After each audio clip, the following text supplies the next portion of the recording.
Bien, buenas tardes. Para no dilatar más la reunión, vamos a comenzar con esta mesa. Sé que es un momento difícil, momento siesta, pero vamos a intentarlo.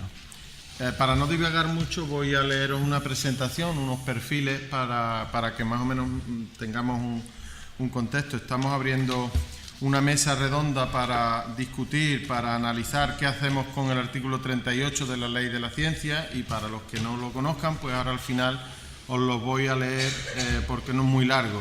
No es muy largo, pero tiene un contenido muy jugoso. Obviamente esta es la peor hora de cualquier jornada, y para los que hemos dado clase muchos años sabemos que esta hora es muy traicionera. Intentar mantener la atención a estas horas es difícil, pero como el tema verdaderamente apasionante, pues espero que suscite suficiente debate y una animada discusión, y eso nos mantenga despiertos. Y estoy seguro que los que me acompañan en la mesa van a contribuir a ello. Con nosotros tenemos a José Manuel López Nicolás, al que ya han tenido ocasión de conocer esta mañana. Su ficha dice que es profesor titular de Bioquímica y Biología Molecular de la Universidad de Murcia, que ya es mucho. Es miembro del grupo Biotecnología Enzimática, que es más, pero sobre todo que saque tiempo para tener un blog que se llama Scientia, pues yo creo que ya es superlativo. Y esto hace que reúna las dos cualidades que tenemos hoy aquí con todos nosotros: investigación y divulgación. Pero probablemente el perfil de José Manuel es el perfil adecuado para hacer divulgación desde la universidad. Es el del investigador que siente la obligación de dirigirse a la sociedad y devolverle lo que la sociedad deposita en nosotros, investigadores.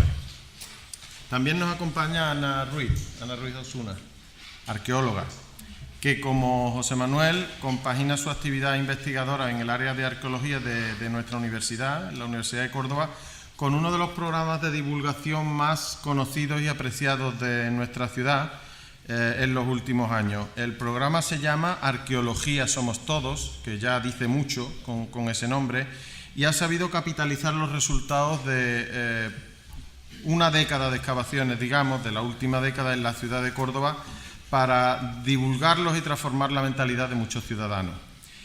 En Córdoba ya hemos dejado de ver la arqueología como un problema cada vez que hacíamos cualquier obra, para verlo como un gran valor, como una oportunidad, como una ventaja.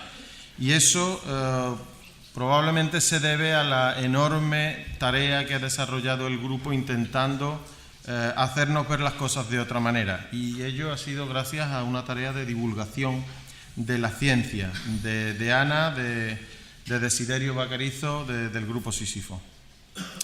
Y Ana podría encajar perfectamente en el segundo perfil relacionado con la divulgación, la investigadora que ve la necesidad de comunicar los resultados de su trabajo para lograr que alcancen el valor y el reconocimiento social necesarios para la supervivencia. Y es que probablemente, y no es broma, nos vamos a tener que poner a hacer loterías y sorteos para conseguir la financiación de la ciencia, y eso está sucediendo ya. El crowdfunding creo que es una realidad que nos ha superado a los que veíamos la ciencia de otra manera hace 20 años, y que probablemente lo tengamos que meter en nuestros esquemas si queremos seguir adelante. También nos acompaña en la mesa Alberto Redondo Villa, que es profesor del Departamento de Zoología de la Universidad de Córdoba y comparte desde hace años la etología con su labor de productor y realizador de documentales científicos.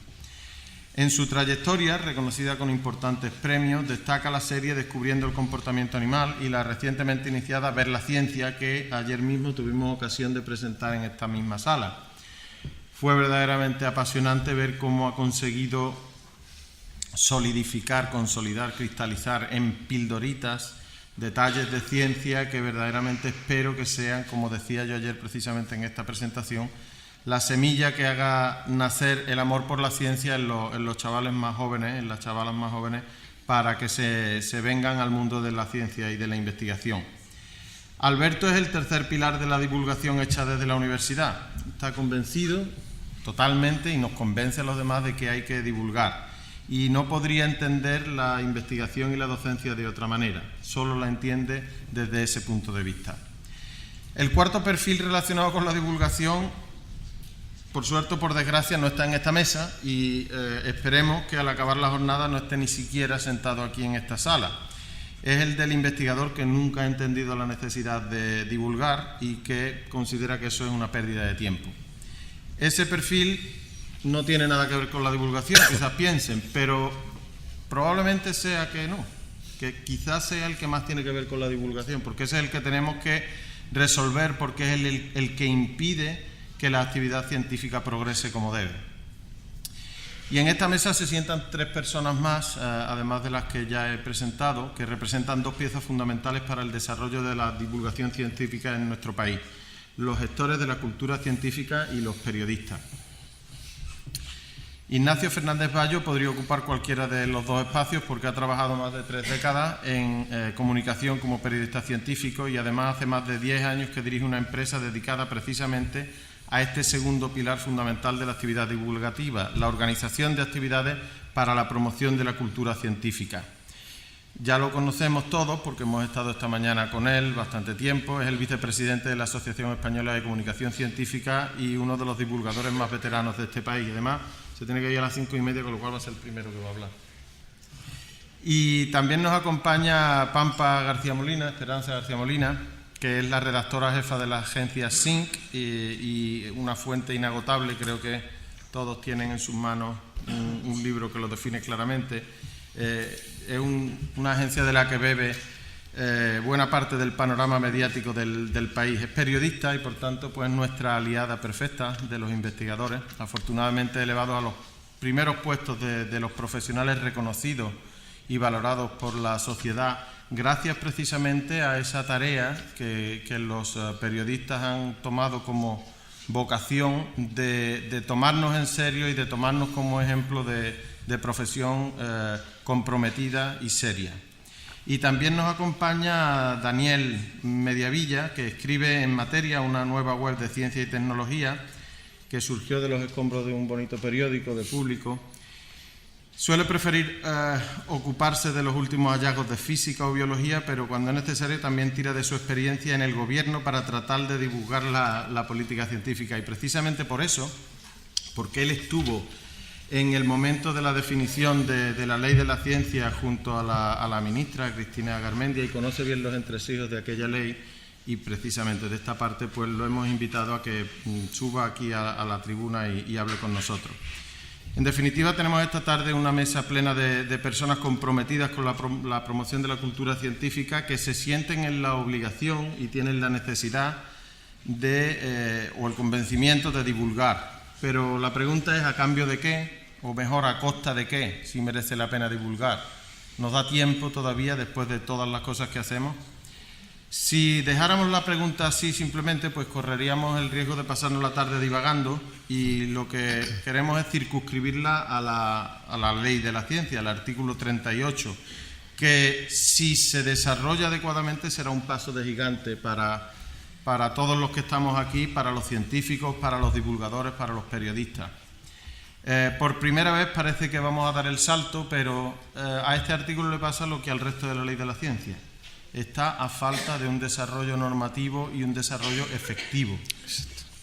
Vamos a intentar hoy escudriñar el artículo de la ley, vamos a intentar sacar conclusiones que sean prácticas, y yo les propongo un compromiso, y el compromiso es que, como miembro de la comisión del Comité Ejecutivo de la Sectorial de I+D de la CRUE, que preside nuestro rector, José Manuel Roldán, pues las conclusiones que aquí saquemos hoy en esta mesa, yo me comprometo a trasladarlas directamente a la sectorial para que se tomen en cuenta y tan en serio como las conclusiones que sacamos en la red OTRI, en la red UGI, sobre gestión de la investigación, sobre transferencia, porque la divulgación debe de ser una pata más de la mesa de la ciencia y no un florero que la adorne.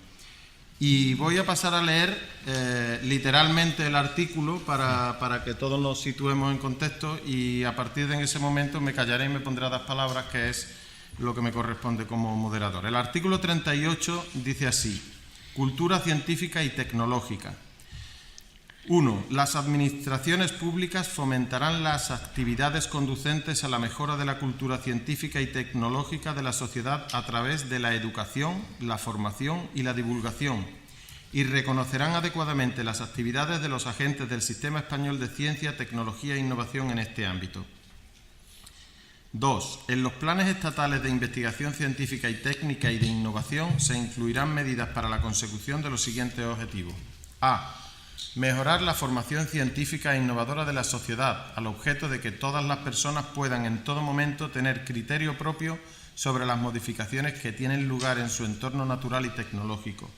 B. Fomentar la divulgación científica, tecnológica e innovadora. C. Apoyar a las instituciones involucradas en el desarrollo de la cultura científica y tecnológica, mediante el fomento e incentivación de la actividad de museos, planetarios y centros divulgativos de la ciencia. D. Fomentar la comunicación científica e innovadora por parte de los agentes de ejecución del Sistema Español de Ciencia, Tecnología e Innovación. E. Proteger el patrimonio científico y tecnológico histórico. Y F. Incluir la cultura científica, tecnológica y de innovación como eje transversal en todo el sistema educativo.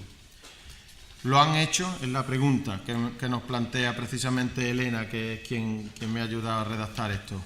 ¿Qué propuestas tenéis para comprometer a la Administración en este fomento de las actividades por la promoción de la cultura científica y con cada uno de los aspectos detallados? ¿Qué creéis que deben hacer las universidades en este sentido? Y paso a dar la palabra a Ignacio. Hola, buenas tardes, bienvenidos de nuevo. La verdad es que creo que era Dani el que decía esta mañana que le resulta más abstruso el lenguaje jurídico que explicar el bosón de Higgs. A mí me pasa algo parecido. ¿Puede alguien estar, en contra evidentemente no, de este artículo 38? Yo lo leo, lo releo y me parece maravilloso. Sí echo en falta algunas cosas, como no sé si soy un agente del sistema de ciencia y tecnología. Creo que no soy reconocido como tal. Da igual que lleve 30 años metido en esto de la divulgación de la comunicación científica, pero me siento excluido. Mi empresa divulga, de la que no he hablado esta mañana, pero os voy a hablar brevemente, lleva 13 años realizando actividades como libros, exposiciones, documentales, colaboraciones en revistas, gabinete de comunicación para instituciones de ciencia. Y por más que me leo las letras A, B, C, D, E y F, no encuentro que encajo en ningún hueco de este sistema. Si tengo que hacer una propuesta, creo que debería ser que los agentes privados también estén incluidos. En el desarrollo de la ley, en cómo esto se plasme en un real decreto o en un reglamento, creo que ese tipo de cosas se pueden aclarar. A mí me parece que la inclusión, conozco un poco porque, según me contó él, Ramón Núñez, el director del Museo Nacional de Ciencia y Tecnología, fue el que batalló para conseguir que dentro de la Ley de la Ciencia se incluyese este artículo 38 y consideró un triunfo que se incluyese. Yo también lo considero. Pero las leyes, yo entiendo muy poco de leyes, pero la verdad es que yo creo que solo hay una ley verdadera. Esa ley se llama Presupuestos Generales del Estado. O sea, si hay dinero, se podrán hacer cosas. Si no lo hay, quedará en las estanterías de las bibliotecas de derecho, de los abogados, de los jueces, en los juzgados. Estará ahí la ley muy bonita, pero probablemente no podamos hacer nada. Yo creo que esa es la cuestión clave, ¿no? ¿Va a haber dinero para hacer estas actividades? ¿O simplemente vamos a hacer que sí, que consten en el currículum, lo cual ya sería un avance, no pequeño, pero tenemos el ejemplo de las unidades de cultura científica, nacidas en el año de la ciencia, aquel año 2007 en el que se impulsó la creación de las unidades de cultura científica, con la idea de que las instituciones se hiciesen cargo de los costes que suponían en años sucesivos, cosa que al final ha medio ocurrido en algunos casos, en muy pocos, en otros han seguido funcionando merced ayudas del plan de ayudas, del programa de ayudas para la cultura científica de FECIT, y en otros casos han desaparecido. Así que algunos fueron flor de un día. A mí me parece que aquí puede ocurrir lo mismo. No está en nuestra mano. La pregunta que hay en la mesa redonda de qué hacemos con el artículo 38 creo que no está en nuestra mano determinarlo, sí quizá formular demandas. Yo esas demandas las concretaría desde mi punto de vista en los agentes privados. No me refiero solamente a mi empresa, me refiero, por ejemplo, a los medios de comunicación privados. ¿Por qué los medios no van a recibir determinadas prebendas, ayudas, deducciones fiscales? 1000 mecanismos hay para promover el que incluyan la ciencia de una forma más decidida en sus contenidos. Esa sería una de las inclusiones que yo haría y lo metería dentro de los agentes privados en general. Y la otra es lo que ya os he dicho, si hay dinero habrá desarrollo del artículo 38 y si no se quedará en papel. Óscar, al cerrar esta mañana la sesión matinal, ha dejado una pregunta en el aire que a mí me gustaría simplemente contribuir a resolver. Se estaba debatiendo sobre si los científicos están obligados o no, en virtud del artículo 38 o en virtud simplemente de que cobran de esos presupuestos del Estado, si están obligados o no a hacer divulgación. Yo creo que no están obligados. O sea, estoy con el científico que decía, no todo el mundo tiene por qué estar obligado, no todo el mundo tiene por qué saber divulgar, no todo el mundo tiene por qué sentir esa presión añadida a la que sin duda ya tienen los científicos en su investigación, en su docencia. Estoy de acuerdo. Creo que lo dije en mi intervención de esta mañana. Lo que sí espero de todos los científicos que cobran del presupuesto nacional es que cuando se les requiera para que informen de lo que están haciendo, se pongan a disposición de quien se lo demande, que viene en representación de la sociedad. Por lo demás, lo que creo es que lo que hay que hacer es estimular que la mayor cantidad posible de científicos se adhieran a esta línea que yo creo cada vez más amplia, más ancha de la comunicación científica, y también que algunas instituciones recuerden que hay profesionales dedicados a la comunicación que les pueden justamente cubrir esa baza. El director del Departamento de Bioquímica y Biología Molecular de la Universidad Complutense me conoció hace año y medio, se interesó mucho por las actividades que hacíamos en Divulga, decía que ni siquiera sospechaba que hubiese una empresa que pudiese dedicarse a estas cosas y decidió solicitar que Divulga figurara en sus proyectos del Plan Nacional y los proyectos presentados competitivamente en Europa dentro del programa Marco. Y así lo hicimos. Divulga figura como una parte activa de 2 proyectos, uno europeo y otro nacional, para hacerse cargo de la parte de divulgación de ese proyecto en caso de que se apruebe. Es una vía posible, es una vía alternativa, es una vía que incluso puede ser complementaria a la del propio científico que quiera divulgar, pero además quiera ir más allá y no le dedique, que el tema de la comunicación no le robe demasiado tiempo. Esta mañana se ha hablado también de eso, nos roba un poquito de tiempo, se pueden compaginar, hay 1000 fórmulas. Lo que yo creo es que el espíritu de la Ley de la Ciencia del artículo 38 es positivo y esperemos a los presupuestos. Gracias. Muchas gracias, Ignacio. Y le vamos a dar la palabra ahora a Pampa. Vale. Bueno, ya me conocéis, esta mañana os estaba contando a qué me dedico y qué es lo que hacemos en sí. Entonces, supongo que habréis deducido que yo no soy ningún especialista en la ley de la ciencia. Yo lo que hago es periodismo científico y, bueno, sí que está dentro de la Fundación Española para la Ciencia y la Tecnología, o sea que de alguna manera también tenemos un vínculo con esta ley porque estamos trabajando cada día en el mismo edificio, en el mismo lugar donde hay un montón de gente que sí que se está dedicando al desarrollo de esta ley. No sé si la conoces un poco, pero bueno, es una ley que desde mi punto de vista es más de deseos que de planteamientos concretos, ¿no? O sea, se dice que el científico, por ejemplo, debe divulgar y que se debe reconocer su actividad divulgadora, pero no está todavía concretado cómo eso se le va a reconocer en el currículum. Yo sí echo de menos un poco en esta mesa que hubiese habido alguna persona de verdad de CECIC, del Departamento de Cultura Científica, que son los que se están encargando de desarrollar esta nueva ley en todo lo referido al reconocimiento de los agentes del sistema y su actividad divulgadora, pero tampoco me quiero transformar yo ahora en el mensajero de este tipo de cosas porque no son mi especialidad, yo hago más como periodista siempre respecto a este tipo de cosas, pero aún así, bueno, pues sí que he pedido que me cuenten un poco de qué va este tema para poder saber lo que se está haciendo, ¿no? Porque sí que hay gente que está trabajando en el desarrollo de esta ley para completar, para dejar claro cómo va a ir desarrollándose. Y lo que, hasta donde yo sé, lo que se está haciendo por ahora desde CECIC en nuestro país y en España es definir dos acciones previas, y ves que estoy leyendo porque he tomado apuntes para poder contaros esto. Dos acciones previas para intentar que las agencias de acreditación y de evaluación científica, que son la ANEC y la ANECA, tomen en consideración la cultura científica como un mérito.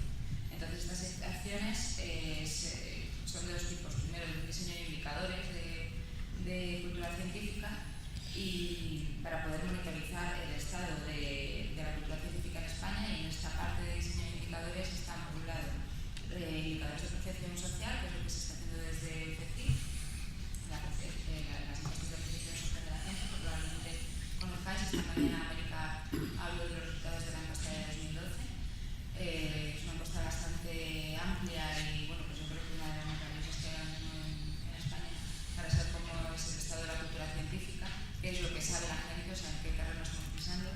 Y por otra parte se están intentando ahora establecer también indicadores de actividad en cultura científica, que es otra cosa, o sea, cómo están funcionando tanto los OPI como las UCC, los parques científicos y tecnológicos, los museos de ciencia, qué es lo que están haciendo, cuál es el número de actividades de divulgación científica, qué recursos humanos tienen, qué recursos económicos tienen, para crear también pues, otro tipo de indicadores, ¿no? De qué es lo que se está haciendo por un lado, cómo está la sociedad en este punto, cuánto sabe la sociedad de ciencia, cuánto le interesa y qué se está haciendo desde las administraciones. Y luego, el segundo paso, que ya sería más definitivo y lo importante sería implementar los criterios de evaluación de estas entidades, porque cómo se va a valorar la actividad en este sentido, ¿no? Si la ley lo que pretende es que se valore en el currículum de la gente o se valore pues que se valore de alguna manera el trabajo de las UCCs, pues habrá que establecer unos criterios que sean aceptados por las agencias de evaluación. Entonces, en ese sentido, en 2012 se empezó a estandarizar la pertenencia a la red de UCC+I. UCC+I, no sé si lo sabéis, significa Unidades de Cultura Científica y de Innovación. Y bueno, ya hay más de 60 entidades que se han acreditado como UCC+I porque tienen una actividad suficiente en este campo. Y bueno, pues durante todo este año se va a trabajar en este tipo de criterios, ¿no? Y luego el paso siguiente sería conseguir que la ANEC y la ANECA tengan en cuenta estos criterios, estos indicadores y estandaricen de alguna manera cuáles son los procesos de evaluación para los méritos en cultura científica. Toda esta parte pues es lo que se está haciendo ahora mismo desde la administración. ¿Y qué tiene que ver esto con la evaluación, el currículum del investigador sobre sus actividades de divulgación? Pues yo eso realmente todavía no lo sé, porque estamos hablando de la actividad de las OCCs y la actividad de los gabinetes de prensa de las instituciones, o sea que alguien investigador no sé exactamente cómo se va a evaluar. Con esto enlazo con lo que se ha hablado esta mañana, la pregunta que ya se refiere a Ignacio y que ha planteado un científico. ¿El investigador debe divulgar o no debe divulgar? Yo creo que tiene que hacer exactamente lo que le apetezca. Si quiere hacerlo, que lo haga; si no quiere hacerlo, que no lo haga. En esto coincido plenamente con Ignacio. Eso sí, si está recibiendo dinero público, yo creo que tiene la obligación de coger el teléfono cuando le llama un periodista para contar a qué se está dedicando y tiene la obligación de responder. Bueno, pues también es en ese sentido de alguna manera un agente, ¿no? del sistema español de tecnología y tiene que contar lo que está haciendo. También creo que la divulgación es un término muy amplio, y divulgación va desde tener un blog donde tú cuentas tus cosas, porque eres un científico, hasta dedicarte profesionalmente a la comunicación de la ciencia. Engloba un montón de cosas y ahí puede establecerse, ahí puede haber ciertas confusiones, porque estamos cogiendo la misma palabra para hablar de un montón de cosas. Hay divulgación, el periodismo, comunicación de la ciencia. Yo creo que la comunicación y el periodismo hay que dejárselo a profesionales. Y por otra parte, o sea, profesionales que vivimos de esto y que nos dedicamos a eso, y hay unas técnicas y hay unas formas de hacerlo y hay unas formas de llegar al público. Y el científico que divulga me parece una figura estupenda, porque es una persona que está acercando la ciencia a la sociedad y que nos está ayudando también a los que estamos en la otra parte, ¿no? A los de la comunicación de la ciencia o del periodismo. Sigo rondando la misma idea. No creo que ningún científico esté obligado ni a abrirse un blog ni a ser un gran divulgador, porque probablemente hay un montón de razones, probablemente no le tenga por qué apetecer, o no sepa hacerlo, o se prefiera dedicarse a investigar, que es lo que tienen que hacer los científicos también. Y bueno, pues te doy la palabra al siguiente ponente. Eso es más o menos lo que quería decir. Pues muchas gracias, Pampa, por tus palabras, y ahora vamos a darle la palabra a Ana Ruiz, que está a tu lado. Ana nos va a hacer una pequeña presentación que trae también en diapositiva. Bueno, antes de nada tengo que decir que yo estoy aquí en representación de un equipo grande que conforma el grupo de investigación Sísifo, dirigido por el profesor Desiderio Vaquerizo Gil.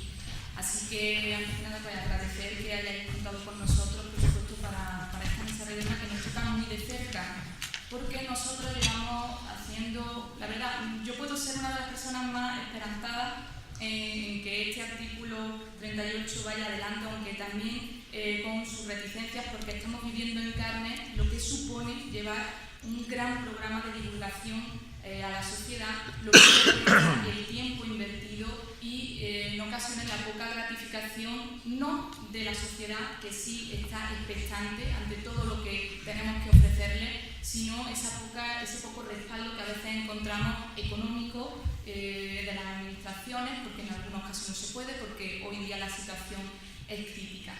Yo quería traeros como ejemplo ese proyecto que nosotros estamos desarrollando para que, una vez visto, podamos entablar luego en la rueda de preguntas y de debate todas las reflexiones acerca de mí.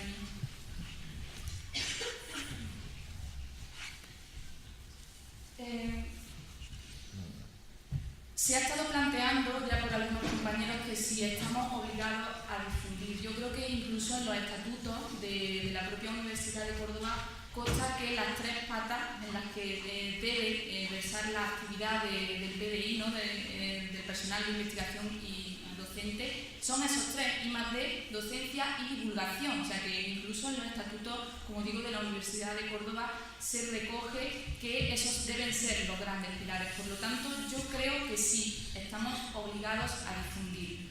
Esa actividad nosotros la hemos ido llevando a lo largo de muchos años. Yo no me voy a parar ahora aquí, evidentemente, a entrar en cada uno de ellos. La investigación a través de los proyectos, tesis doctorales, trabajos de doctorado, publicaciones y congresos de carácter internacional. Un paso adelante fue, en nuestro caso, el convenio que se estableció con la Gerencia Municipal de Urbanismo, que durante 10 años estuvo vinculado al Ayuntamiento de Córdoba, trabajando para la investigación arqueológica de la ciudad y de su término municipal. Era una manera de conectar la realidad universitaria con la realidad de una ciudad, con la realidad social, económica, arqueológica de una ciudad, y se hizo a través de unos pilares que están ahí reseñados. No me puedo parar por falta de tiempo, pero ellos se llevaron a cabo a través de una serie de evaluaciones, prospecciones, supervisiones a lo largo de todos esos años, la creación de bases de datos, de un sistema de información geográfica que hoy día son la base de la renovación constante de la Carta Arqueológica de Riesgo, una de las normativas más exigentes, más eficaces a nivel nacional. La docencia, por supuesto, la llevamos día a día en las aulas de la Facultad de Filosofía y Letras. Ahora no quiere pasar el mando. A través de doctorados y másteres que han estado también hasta el año 2012 manteniéndose activos. un complemento teórico que ofrecíamos además a nuestros alumnos a través de seminarios y congresos, ciclos de conferencias, componentes internacionales. Por supuesto, en arqueología el complemento teórico no se entiende sin el complemento práctico, que también habilitamos a nuestros estudiantes, cursos de formación y otras actividades. Y llegamos al punto importante, al que nos trae aquí esta tarde, la difusión.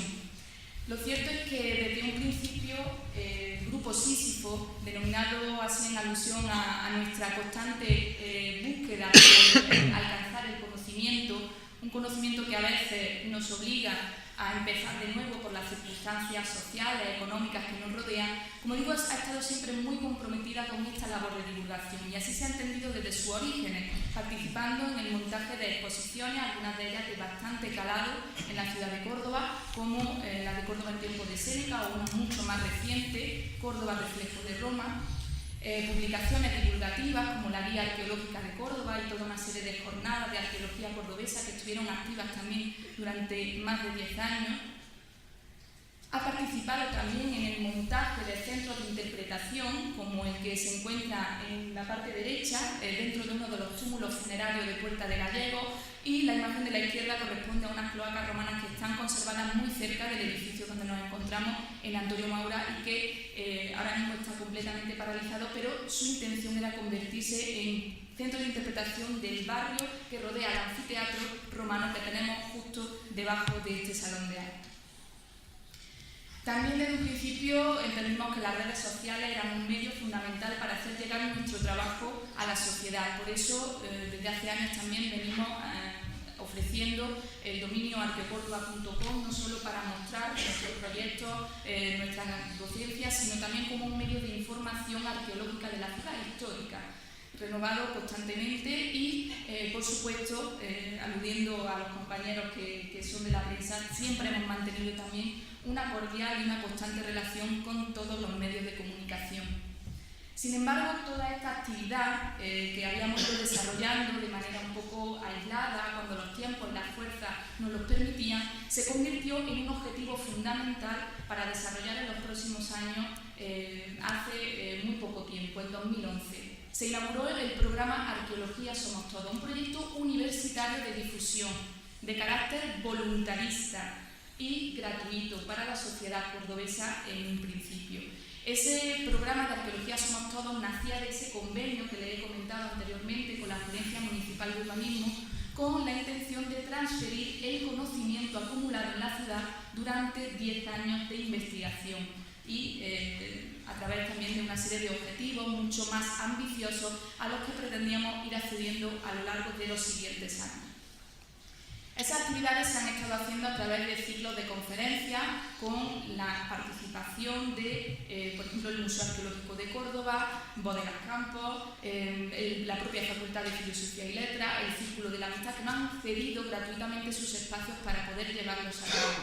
Rutas arqueológicas que se realizaban los sábados por la mañana, guiadas por nuestros compañeros, que se limitaban a enseñar esa Córdoba oculta, esa Córdoba que en muchos casos no se ve porque está enterrada o está soterrada en cocheras, como por ejemplo este lienzo de la muralla romana, y a la que el público no tiene acceso y ni siquiera sabe que existe. También llevamos a cabo talleres infantiles, en este caso en un primer momento en el Jardín Botánico, con la intención de hacer llegar a los menores una arqueología divertida, una arqueología amena, al tiempo que los concienciábamos sobre el valor del patrimonio. Toda esa labor, que en 2011 se concluyó además con un certamen fotográfico y con una exposición que tal vez fue lo que nos puso más en el candelero, que se llevó a cabo durante un mes en la Plaza de las Tendillas, con carteles, talleres organizados al efecto, venta de reproducciones arqueológicas o incluso un pequeño taller infantil donde los menores podían experimentar, ¿no?, de primera mano que era un arqueólogo. Como les decía, tuvo un fuerte respaldo de la prensa local, que aquí en una selección de recortes que he traído puede dar buena cuenta de ello, y también de la ciudadanía, con multitud de participantes y también quedan recogidos en esas estadísticas, incluso con la visita a las redes sociales, Facebook, Twitter, como pueden observar en la pantalla.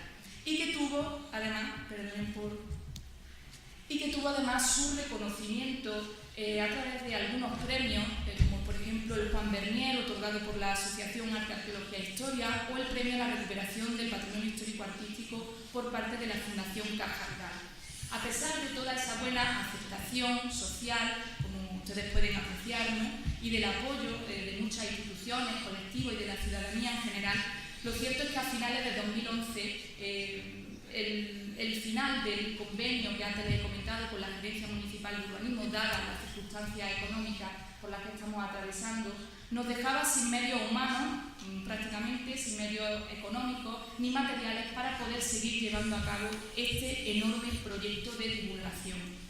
Aún así, sacamos fuerzas de flaqueza y con los poquitos que quedábamos, sobre todo ya pues, personal de la universidad y compañeros, amigos que han seguido echándonos una mano, aquello tan famoso de por amor al arte, todavía, por desgracia, se sigue utilizando y gracias a una pequeña subvención de la Fundación Española para la Ciencia y la Tecnología hemos podido mantener en mucha menor medida ese programa hasta que se prolongue hasta junio de este 2013.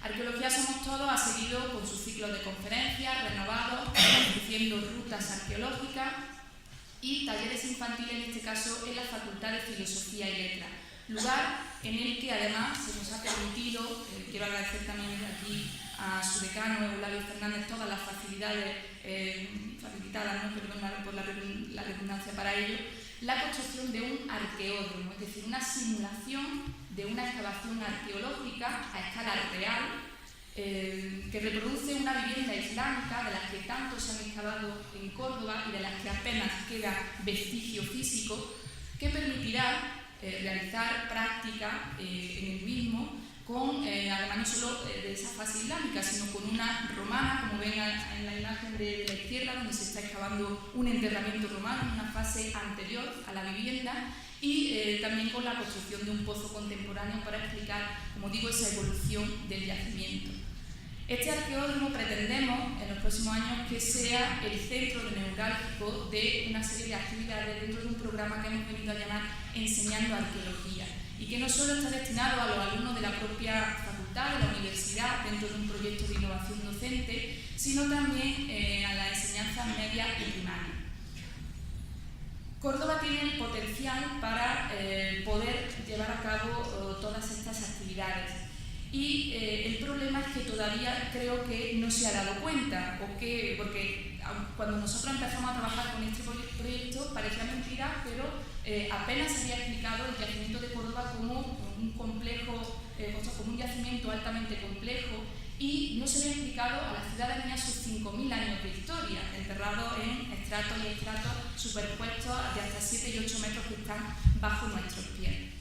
Eso se ha entendido en otros lugares, como por ejemplo Tarragona, donde cada año hacen un festival, Tarraco Viva, que conlleva recreaciones históricas, conlleva ciclos de gastronomía, ciclos de música, conferencias, rutas, que nada tienen que ver con una feria, con un carnaval, ni gente disfrazada, sino que todo parte de la investigación, del rigor científico para acercar de una manera distinta la historia a la ciudadanía, y que a pesar de la crisis, como pueden ver ustedes en el gráfico, ha seguido creciendo en visitantes a lo largo de estos años. Tal vez otro ejemplo conocido sea el de Mérida, muy cercano a nosotros, que también ha sabido rentabilizar el patrimonio arqueológico a través de un festival que es conocido internacionalmente de teatro, la existencia de un Museo Nacional de Arte Romano y otras jornadas históricas como Emerita Lúdica. Como decía, Córdoba tiene el potencial para hacerlo. El problema es el desgaste que a los investigadores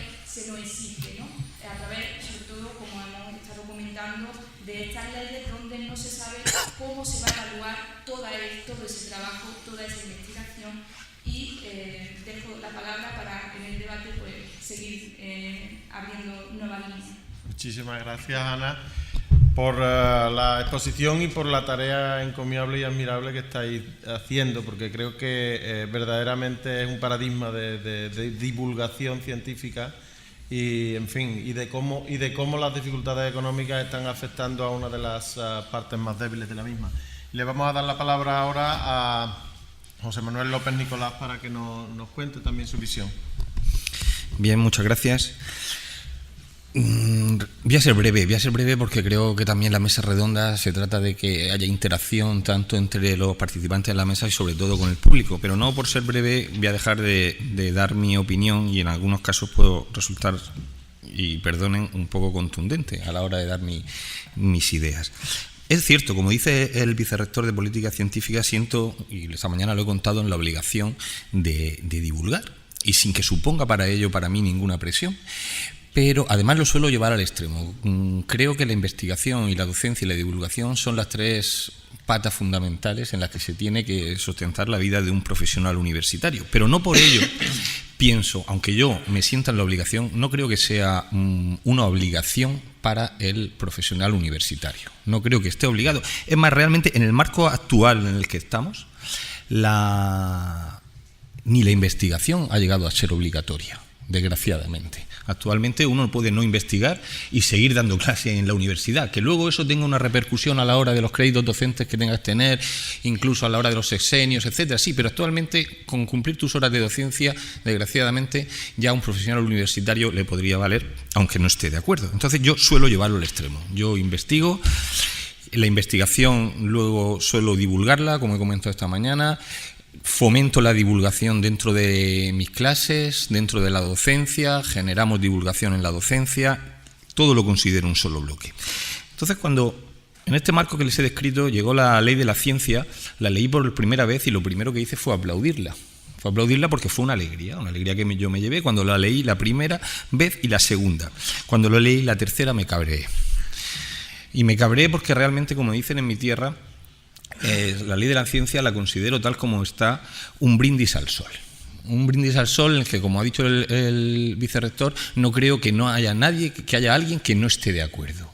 Todos deberíamos aplaudirla desde el punto de vista del profesional universitario. Como ha dicho Ignacio, se podría mejorar en muchos otros aspectos, pero hablo desde el mío. ¿Por qué hablo un brindis al sol? Porque le falta una parte a la ley de la ciencia. Le falta la parte de cómo vehiculizarla, cómo llevarla a cabo, cómo hacerla realmente efectiva y que no sean una serie de puntos en los que estamos todos de acuerdo. Pero realmente, al margen de legislativamente hacer una crítica en ese sentido, que le falta mucho a la ley de la ciencia para que pueda ser real, también me gustaría hacer una crítica al sistema en el cual se enmarca. Es decir, estamos intentando, desde mi punto de vista, llevar una ley de la ciencia estamos hablando de divulgación científica en su artículo 38, en un marco universitario donde a la divulgación científica no se le da el valor que tiene. Y eso es muy complicado. Estamos hablando de que hay que ejecutarla, que hay que llevarla a cabo, ¿no? Pero realmente vamos a plantearnos una serie de cosas. Realmente la comunidad científica universitaria cree en la divulgación científica. Mi experiencia personal es que no, que en un escaso número de profesionales universitarios te encuentras que apoyan de verdad las labores de divulgación. Como he dicho yo esta mañana en la charla, realmente lo mejor que he oído de mí a la hora de divulgar es que soy un friki científico. Eso es lo mejor que he oído. Luego viene la segunda parte, es un hobby, al igual que el que colecciona sellos o el que colecciona bonsáis. Eres una persona que ya está con el blog, que ya está divulgando la ciencia a su forma, que podría dedicarse a la investigación de verdad, que podría dedicarse a su tarea, y eso es así. Y eso se escucha continuamente. Y realmente con eso es con lo que convivimos los profesionales. Entonces, en esa lo que divulgamos.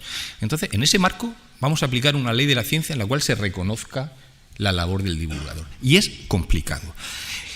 Realmente, a la hora de vehiculizarla y a la hora de ejecutarla, yo pienso que la divulgación científica debe estar muy recompensada y debe el divulgador verse recompensado, remunerado de alguna forma a la hora de divulgar. ¿Y por qué digo eso? Digo eso porque hay otras labores que sí lo están. En el consejo los típicos consejos de departamento, que suelen ser los más intensos justo antes de que acabe el curso académico, cuando hay que plantear la docencia del año siguiente. Tengo compañeros en mi universidad y hacen muy bien. Está estipulado que han ido durante el año a una serie de cursos dentro de la universidad. Una serie de cursos que dan en determinados departamentos, de lo que sea, de sociología, de psicología, de lo que sea. Y según el número de cursos que haya hecho, luego tiene una reducción de carga docente. por lo cual se está recompensando la asistencia a esos cursos. Si eres secretario de departamento, también. Si eres director de departamento, también. Si haces determinadas labores de gestión, también. Si haces labores de divulgación, no. Entonces, ¿estoy pidiendo que a la divulgación se le dé un plus extra? No, sino que se ponga en el mismo sitio que se le ponen a otras labores que son reconocidas de forma de crédito, de forma como sea. Y eso hace falta. Y en ese momento, desgraciadamente, tendrá que ser así cuando empiece la gente dentro de la comunidad universitaria a tomarse en serio la divulgación científica. Ahora bien, también institucionalmente creo que hace falta o podrían hacerse algunas cosas mejor. Creo que deberían existir vicerrectorados de divulgación y de comunicación científica, que existen en algunas universidades, pero realmente a veces parece que tenemos esos vicerrectorados porque hay que tenerlos, porque queda bien y porque ahora mismo hay una ley de la ciencia que lo fomenta y que en todas las universidades hay. Pero no son vicerrectorados de peso dentro del sistema universitario. Y por otra parte están las unidades de cultura científica. Miren, he debatido mucho sobre el tema de las unidades de cultura científica y la experiencia en las mesas redondas y en los debates que he participado es que hay como dos formas mayoritarias de ver las cosas. Por un lado te encuentras universidades donde creen que la unidad de cultura científica, que los investigadores no deben divulgar y la divulgación científica debe formar parte de la unidad de cultura científica, la cual debería estar formada por periodistas, incluso también por investigadores, porque al final, no nos equivoquemos, lo importante es la noticia que me den, el rigor científico que tengan. A mí la formación del que me lo dé, habrá gente que estará más preparada, gente que menos, pero al final, el objetivo final es lo que me den. Ahora bien, luego, en el otro lado del ring, en el cual me alineo, soy de los que pienso que eso está muy bien, pero eso no es real. Las unidades de cultura científica realmente tienen la capacidad ellos para divulgar la ciencia que se hace en su institución, pero no la capacidad de que los profesionales no sean capaces de hacerlo, ni mucho menos, sino que están dotadas por parte de la universidad de aquellos profesionales y del número de profesionales para poder llevar la ciencia, para poder divulgar la ciencia que se hace en su institución. Yo creo que no. Realmente, en mi caso en particular, la unidad de cultura científica nos pide a los investigadores que hagamos un resumen de nuestras investigaciones. Se lo mandamos y lo publican. Entonces, ¿realmente quién está haciendo la labor? Entonces, la unidad de cultura científica creo en ella, pero no me digan que sí, queda muy bonito. La teoría es que debe ser el investigador el que se dedique exclusivamente a investigar y luego la unidad de cultura científica a divulgar lo que hace el investigador. ¿De quién? ¿De toda la universidad? Eso, tal como está el sistema, lo veo absolutamente imposible. Entonces, resumiendo, creo que es un brindis al sol la ley de la ciencia como está. Confío en que se dé un paso hacia adelante. Creo sinceramente que no tiene actualmente, tal está como está el marco, no es obligación, pero el hecho de que no sea obligación no significa que haya que poner trabas a los que realmente queremos divulgar, y las trabas existen. Creo, por supuesto, que hay que recompensar, de la misma forma que se hace en muchos otros parámetros de la vida universitaria, a la divulgación científica, porque la considero, como he dicho antes, una pata fundamental del sistema universitario. Y creo realmente que a las unidades de cultura científica y, por encima, a los vicerrectorados responsables, habría que dotarlos de mucho más poder, de mucha más infraestructura y mucho más personal que el que actualmente tienen, si luego queremos sacar la barriga, entre comillas, y decir que apoyamos la divulgación científica dentro de nuestro centro universitario. Muchas gracias. Muchas gracias, José Manuel. Y ahora le damos la palabra a Alberto Redondo para que nos cuente su punto de vista. Muchísimas gracias, señor rector. Bueno, yo no puedo estar más de acuerdo con el resto de compañeros de la mesa. La verdad es que todas las intervenciones yo creo que son totalmente lo que yo estoy pensando. Yo lo que puedo aportar, porque no soy un especialista en la ley ni mucho menos, sería mi experiencia personal en lo que tiene que ver con la docencia, con la investigación, con la divulgación y un poco las expectativas que yo puedo tener de esta ley. Yo me he dedicado durante los últimos 7 años de de mi trabajo muy intensamente a la realización de documentales de naturaleza, últimamente a documentales científicos en general, con la serie que presenté ayer aquí en este mismo escenario. Y bueno, la verdad que ha sido una actividad que me ha supuesto un esfuerzo muy grande, es verdad, muchísima ilusión, un trabajo que lo hago efectivamente porque me gusta, porque quiero, pero es verdad que lleva una cantidad de horas increíble. O sea, yo hasta que no empecé a hacer este trabajo no me podía hacer una idea de lo que supone en horas de trabajo la realización del guión, grabar, montar, darle al final la música, la locución.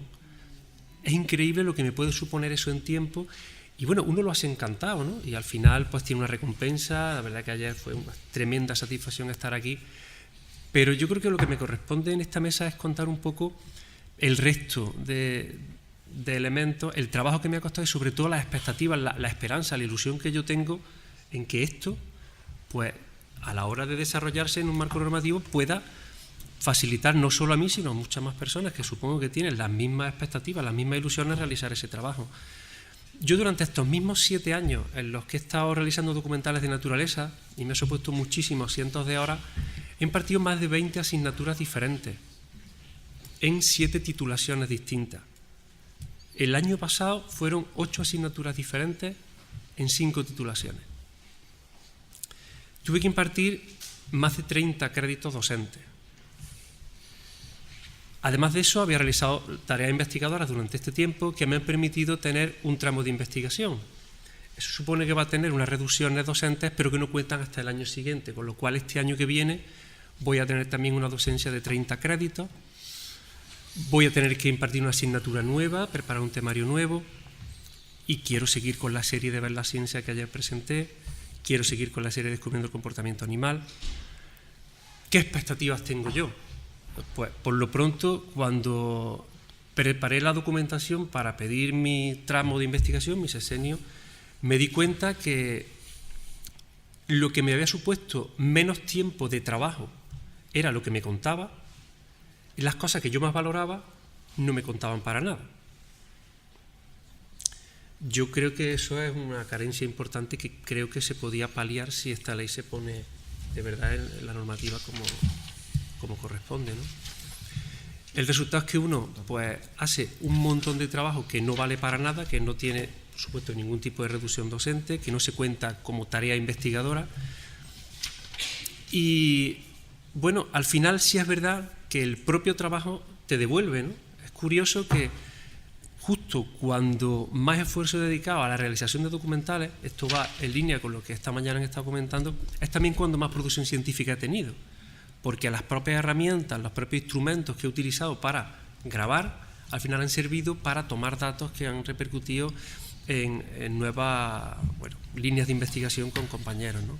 Incluso a raíz de la divulgación científica, ayer estaba aquí en la presentación el responsable de una empresa que contactó con nosotros a raíz de esta nueva serie de Ver la Ciencia y una tremenda satisfacción que un chico que hizo la tesina conmigo con un tema de los estudios de mariposas nocturnas, que ha estado trabajando en temas de control de plagas, con utilización de unos virus que atacan a las mariposas nocturnas, le ha surgido un proyecto porque esta persona que ha patrocinado esta serie documental es de una empresa de biotecnología y hay una posibilidad de colaboración que no está concretada, pero que bueno, ahí se va concretando. Entonces, bueno, al final tenemos una recompensa, disfrutamos con lo que hacemos, pero yo creo que está muy infravalorado a nivel de legislación, ¿no? Entonces, ¿qué es lo que yo espero?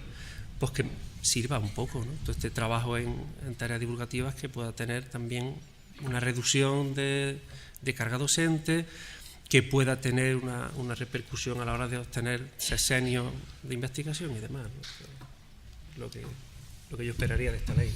Pues muchas gracias, Alberto, por tus palabras, y ahora Dani Mediavilla tiene ocasión de contarnos. Si quieres nos puedes contar un poco la historia de cómo surgió.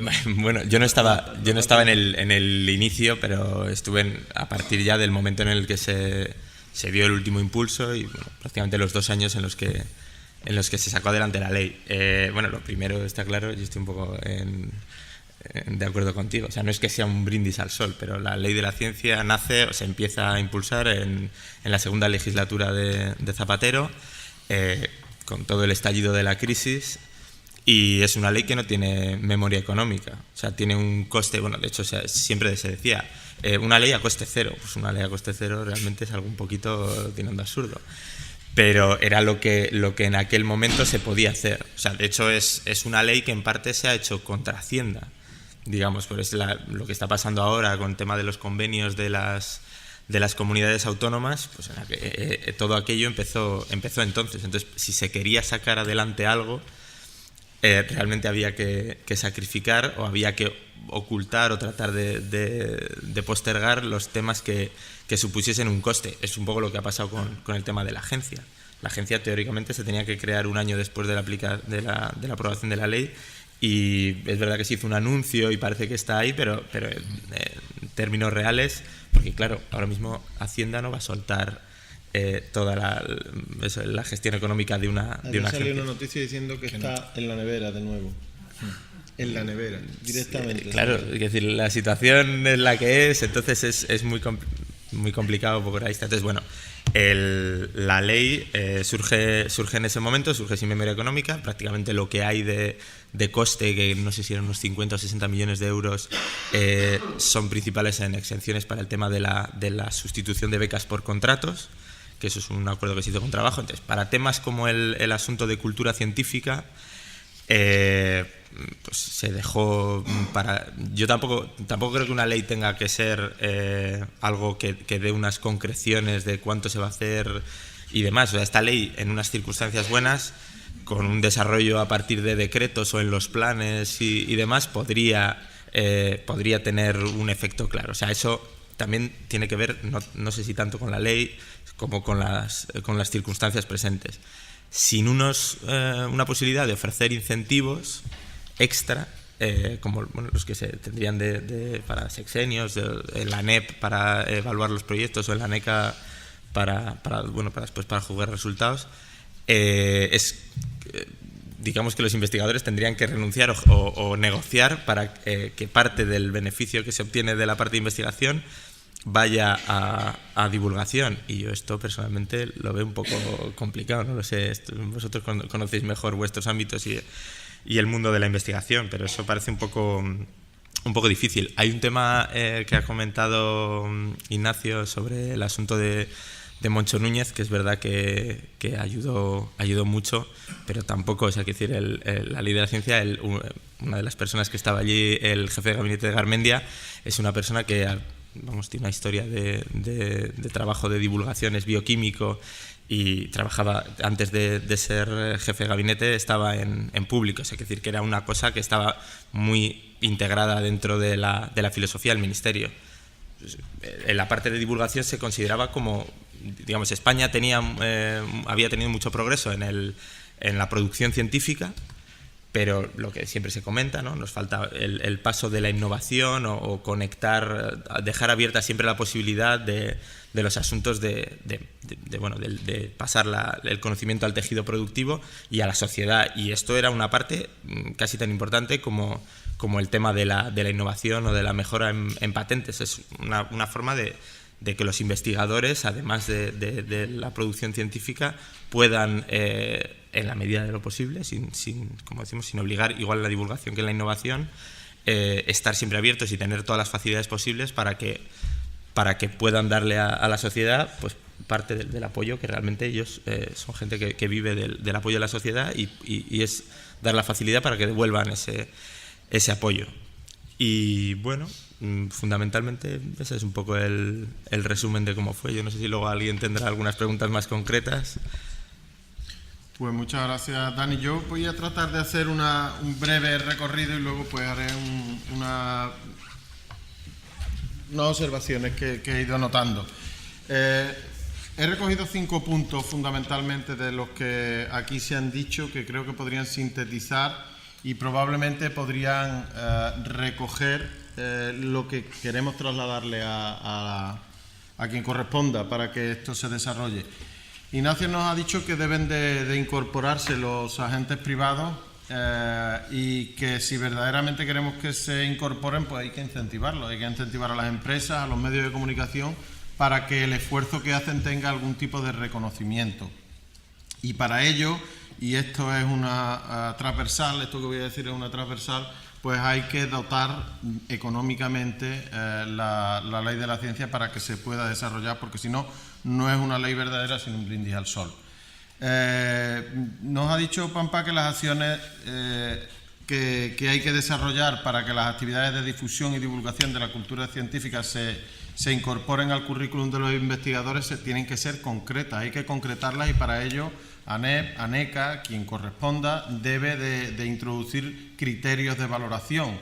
Eso también enlaza con otra de las cosas que se nos ha pedido. Hay que darle valor a la divulgación y hay que hacerlo, como decía José Manuel, hay que hacerlo con concreción. Hay que dar o una remuneración o una reducción, o como decía antes Alberto, algo que ayude a los tramos de investigación, en definitiva algún tipo de incentivo.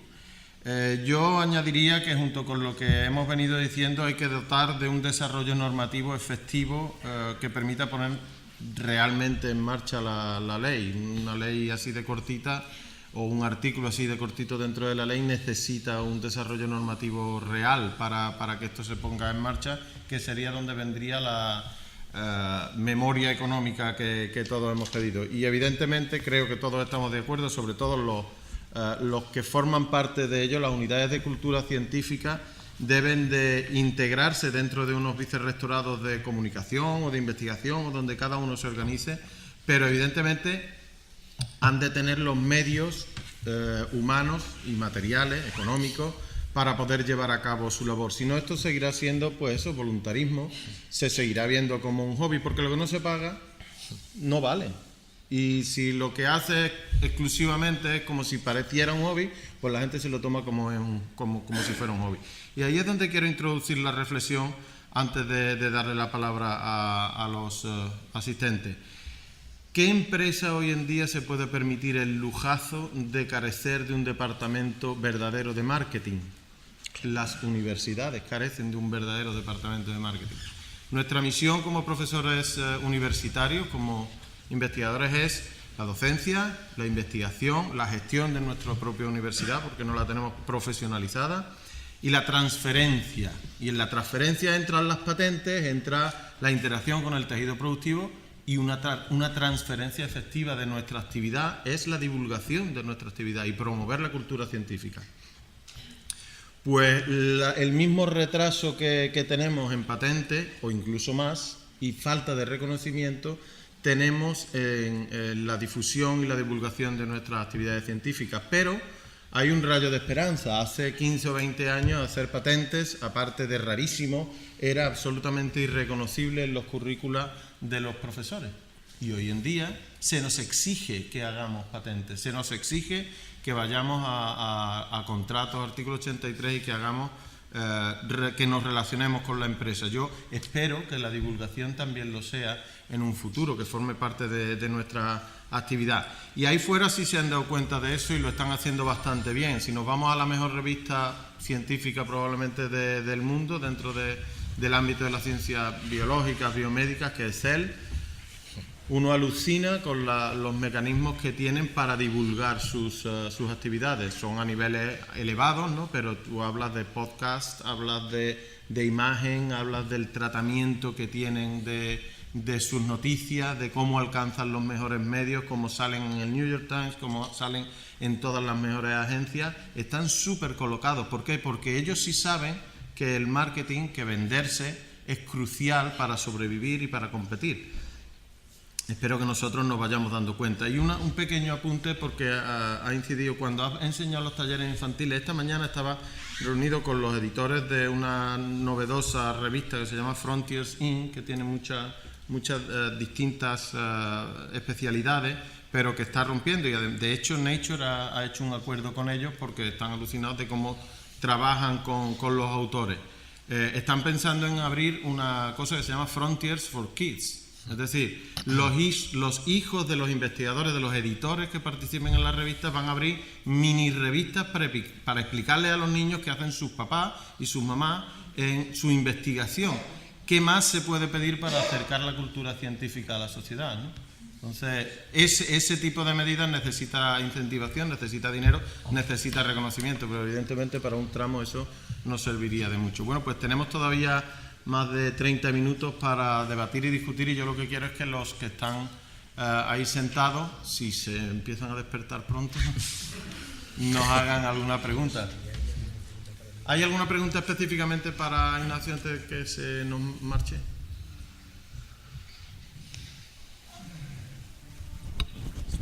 No te dejan irte. Pues muchísimas gracias, Ignacio, buen viaje y hasta pronto, hasta la segunda edición de Divulga 3. Muchas gracias. ¿Alguien quiere intervenir? Elena.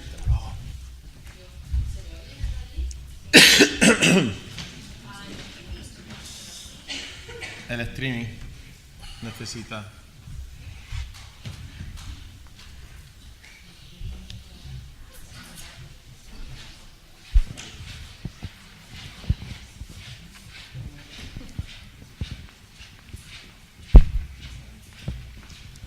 Mi pregunta o mi observación era para José Manuel y también para Justo.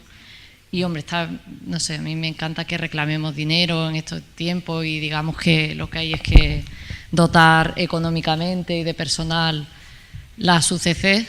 Estoy totalmente de acuerdo, en un mundo maravilloso pues sería estupendo que las dotaran económicamente o reconocieran el trabajo de divulgación de alguna forma, también al personal de administración y servicio que trabaja en ellas, del que no se habla todo el día. Pero sinceramente, con la que está cayendo y siendo un poco realista, sabemos que eso no va a llegar. Yo me conformo con mucho menos. Me conformo con que buena parte de los investigadores de la Universidad de Córdoba que están aquí supieran que, bueno, íbamos a presentarla en un rato, ya tenemos UCC acreditada por FECID y demás, pero ahora lo que tenemos es un nombre. El trabajo lo venimos haciendo desde hace más tiempo. Y siempre hemos tenido un problema con el que yo, cuando hablo con compañeros de otros gabinetes de comunicación, tienen el mismo. Sus investigadores, solo unos cuantos saben que existe el gabinete de comunicación al que le pueden contar una noticia, una investigación. Nosotros hemos llegado a contratar un servicio para que nos informe qué publican nuestros investigadores. Es así, ¿eh? Y ha sido uno de los servicios más prácticos que hemos tenido. Localizamos los papers con cierto valor, o sea, con cierto nivel y demás de nuestros investigadores, y hemos tenido que pagar por ellos para que nos lo digan, porque solamente unos cuantos te informan, no ven la necesidad de contárnoslo.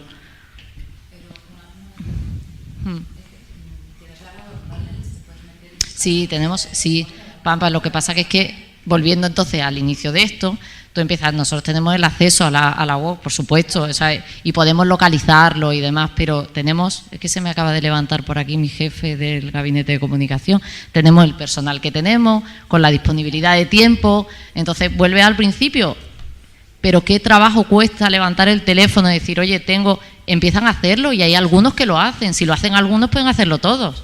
Elena, hay algunos que son tímidos. No son tímidos. No, sinceramente. Te lo digo en serio. No, hay pero algunos que son vergonzosos. Otros no creen que su trabajo tenga un valor divulgativo. Y otros creen que el que sale siempre es porque busca la foto. Sí. Pero yo creo que... Y eso son cosas que hay que romper, esos mitos. El error de partida, en mi opinión, está en que lo mismo que no nos han enseñado a lo largo de nuestra trayectoria formativa a darle valor a la actividad empresarial que tiene de potencial nuestra actividad investigadora, tampoco nos han enseñado, y eso es lo que tenemos que implementar ahora, a darle valor como información a la sociedad de nuestra actividad. Es decir, que no es necesariamente que nuestro trabajo tenga una aplicación práctica que vaya a resolverle la vida a alguien, sino que lo que descubrimos es una información que es digna y merece ser escuchada por la sociedad, y tenemos que hacer ese esfuerzo. Pues entonces estamos hablando de lo mismo, no es solo una cuestión de dinero, es una cuestión de colaboración también de los investigadores, y aquí hay gente pues bastante joven. A mí me encanta escuchar, mira, ya vuelve Carlos, que además sabe bastante de esta historia, me encanta. Te han pillado, Carlos, estás pidiendo a Ignacio. Me encanta escuchar a Ana presentar Arqueología Somos Todos y acordarme cuando en el año 98, 99 ibas a buscar a Desiderio Vaquerizo y te decía, ¿un periodista? No. Y no te abría la puerta. Y ahora es uno de los profesores, de los investigadores que más comunican y que más divulgan. Oye, y los periodistas consiguieron cambiarle un poco esa mentalidad. Que sí, que soy bastante optimista, me encantaría que... Pero no es solo cuestión... Sí, en el fondo, Elena, estamos hablando de lo mismo.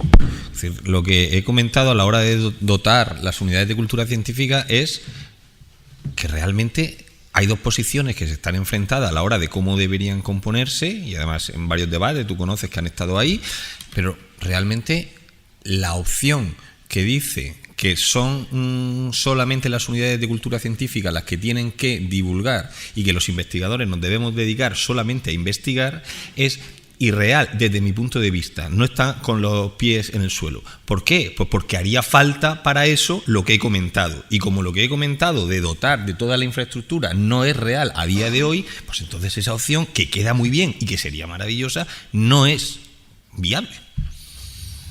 Necesitamos ayuda, necesitamos incentivos. Por favor.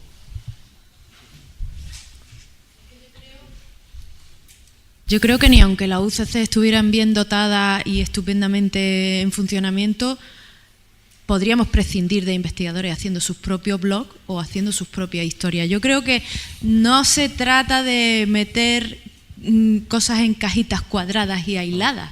Se trata de, entre todos, promocionar al máximo el trabajo que hacen los investigadores, ya sean los propios investigadores, ya sean la UCC o sea la herramienta que sea. El problema que nos planteamos ahora, con el desarrollo del artículo 38, es cómo articulamos. Una vez demos por supuesto que todos decimos que la divulgación es maravillosa, obligatoria y la tenemos que hacer por narices con las herramientas que tengamos. ¿Cuál es el siguiente paso? En un papel, ¿qué tenemos que escribir? ¿Qué le tenemos que pedir a los rectores, al responsable de la CRUE? ¿Qué le vamos a transmitir? ¿Cómo se lo vamos a pasar a él para que él lo comunique? O sea, ¿realmente dónde está? ¿Necesitamos más dinero en las UCC? Por supuesto. ¿Necesitamos más personal? Sí. ¿Nos lo van a dar? ¿Cómo comunicamos nosotros ahora nuestras necesidades? Lo dejo en el aire porque es que es una pregunta que yo también tengo. Yo acabo de tomar la nota de los 5 puntos y tengo el compromiso de que lo voy a plantear, que haya un reconocimiento económico dentro de los presupuestos para la divulgación científica, que ahora mismo lo tiene a lo mejor la FECIT o lo tiene a lo mejor una agencia específica o lo tiene... Perdón, un puntito en los presupuestos donde ponga divulgación científica, lo mismo que hay para transferencia, lo mismo que hay un CEDET y lo mismo que hay, pues tiene que haber alguien, un agente que recoja esos presupuestos y que cuando haya una transferencia a las universidades venga un presupuesto para divulgación científica. Eso es una. Y otro, el reconocimiento para las actividades dentro de... Porque si no, nos seguirán tomando a broma cuando hacemos ese... El reconocimiento curricular, queremos decir, efectivamente. Porque esa es otra de las claves. De las actividades de transferencia, digámosle así. Esa es otra de las claves, Elena. En el momento en que eso esté reconocido curricularmente, ya verás cómo te llaman por teléfono. No, vamos, rapidito.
Ya lo dice el título de la reunión de hoy, más allá de los papers. Claro. Estoy totalmente de acuerdo, Natalia, y lo hemos hablado muchas veces. Antes he comentado en mi intervención que la comunidad universitaria no solamente no le da importancia a la divulgación, sino que a veces la desprecia y a veces pues no la ve bien. Barémala y ponle realmente, no sé cómo, no sé quién se tiene que encargar. La difusión que Claro, tenga el claro. medio en el que actúes, por Como ejemplo. ha dicho Dani, que la ley puede llegar hasta un cierto punto, que a lo mejor son luego otros agentes los que tienen perfecto. Si cuando yo he dicho lo del brindis al sol es que llega a un sitio, pero falta la segunda parte. No sé si será la ley, la ANECA, no sé quién tendrá que hacerla, pero alguien tiene que hacerlo. Y por lo que ha dicho Pampa, a mí me encantaría saber en qué currículum, lo que has comentado de mandarle el certificado, a qué baremo lo presentó. Yo creo que eso, por ejemplo, a Carmen no tenía ningún sentido si te estamos llamando como periodista. Claro. Básicamente eso me parece una tontería que tenga que figurar en el currículum de cualquier persona. Es que- O sea, tienes que coger el teléfono. No, claro, totalmente de acuerdo. Es otra historia, es algo que un científico haya puesto en marcha un proyecto de divulgación, donde se haya implicado, no por atender a una agencia de noticias que le contar el currículum. No, eso totalmente de acuerdo. No, pero Pero me refería a eso precisamente por eso, porque la esperanza que despertó en los investigadores. ¿Y ahora qué vamos a hacer? Exacto. ¿Y para qué me va a servir? Lo que yo quería decir para concluir es que no es que no esté baremado en ningún sitio, sino que a mí me han dicho, a mí personalmente, que bueno, que los temas de divulgación que hace, que mejor no ponerlos en el currículo. Como si fueran clases de sevillano, ¿no? Exactamente, como que el que colecciona bonsai o yo que me encanta el Señor de los Anillos. Eso mejor no lo ponga. Totalmente en desacuerdo. Yo creo que cualquiera que viva en el mundo de hoy sabe que eso forma parte del valor de una institución que se dedica a la ciencia y la investigación. Pues lo mismo que difundimos, y está aquí con nosotros el vicerrector de posgrado y formación continua. O sea, si no anunciáramos, vendiéramos y explicáramos los másteres que tenemos en la Universidad de Córdoba, pues nos comíamos un colín y no teníamos ni un estudiante y se irían todos a otro sitio. Pues es que tenemos que explicar lo que estamos haciendo. Gonzalo tenía pedida la palabra ahora.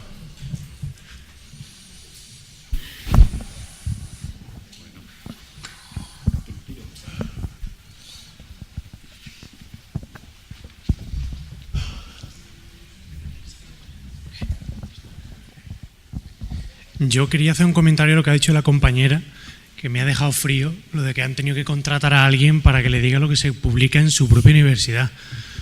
No es que no te crea, es que me deja alucinado. Y a mí sí me ha ocurrido aquí, escuchando a todos vosotros, una idea que a lo mejor suena un poco tonta, pero quizás hasta funcione.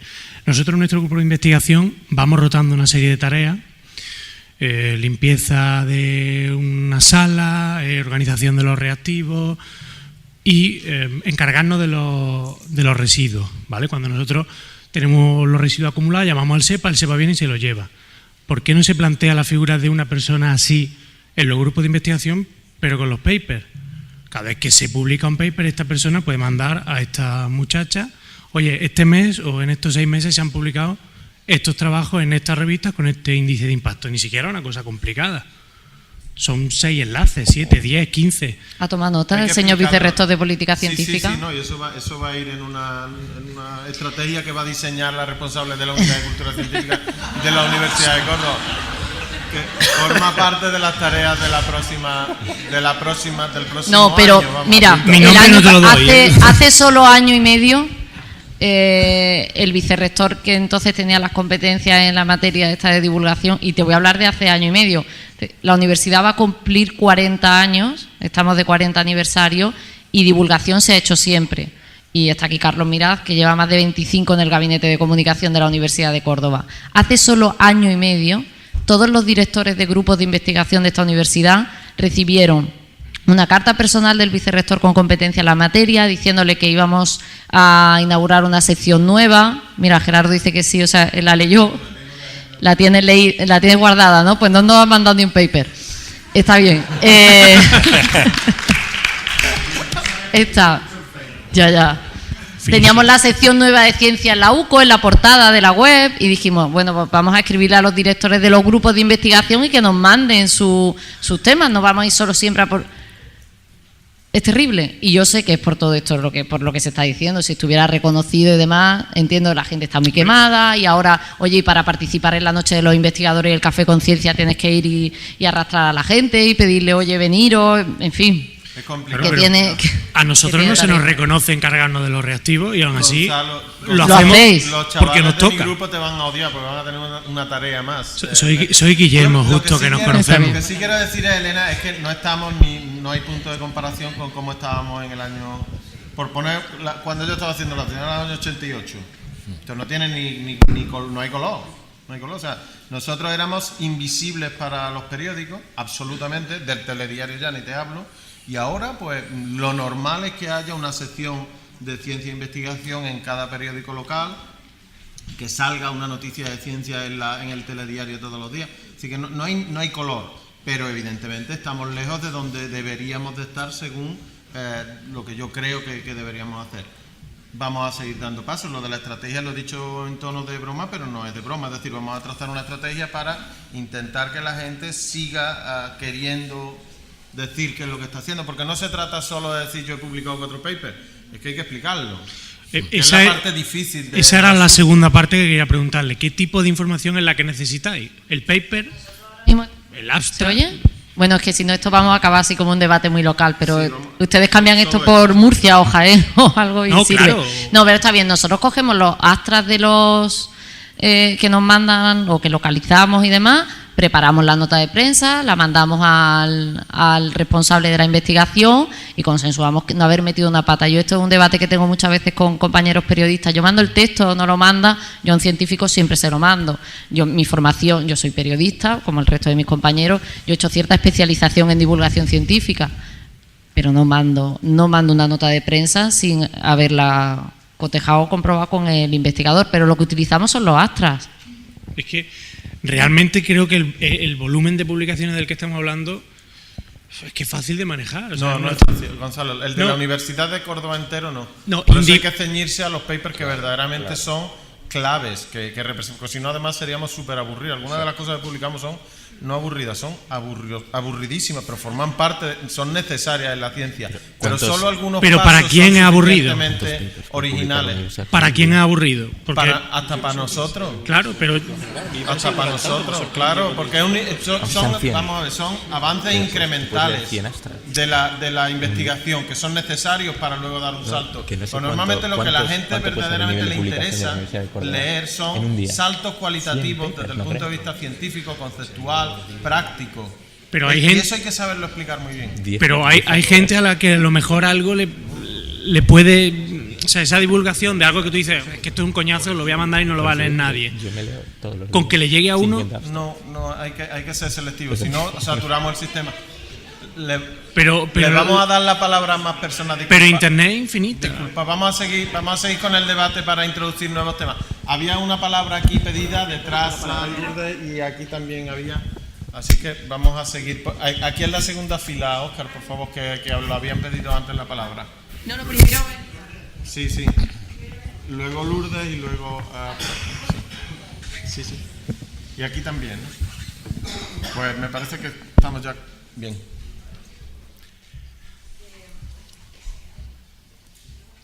Uy. Sí. Que no, yo quería contar, bueno, mi experiencia es, la verdad que, sobre todo cuando he ido a entrevistar a periodistas que tienen, a científicos que tienen proyectos europeos, la verdad es que siempre me dicen, están encantados porque dicen, genial, porque además es que nos lo exigen, no sé cuánto. Y yo no sé después, yo lo que hago es que le mando un PDF con la repercusión que ha tenido, pero no sé si eso realmente... Siempre lo dicen, pero no sé en qué medida es cierto que eso les repercute. Sí, en el dossier, los informes que hay que presentar en los proyectos europeos te exigen muchas cosas y una de las cosas que te exigen es que hayas dado una adecuada divulgación, aparte de salir en los agradecimientos los proyectos y darle publicidad a la agencia financiadora. Eso todavía no está implementado a nivel nacional de suficiente manera. No sé qué experiencia tenéis vosotros. No, vamos, sí, o sea que es así, o sea que es verdad que también es cierto que es algo que a mí me resulta un poco obvio, o sea, digo, la propia universidad, si tiene una unidad de cultura científica, lo lógico es que dé publicidad a los artículos que produce su universidad, que por cierto, yo tenía curiosidad, ¿cuántos papers puede producir al día la Universidad de Córdoba? Me lo han mandado hoy, 800 y pico ha sido el último ¿Al día? año. No, en un año. Ah, en un año.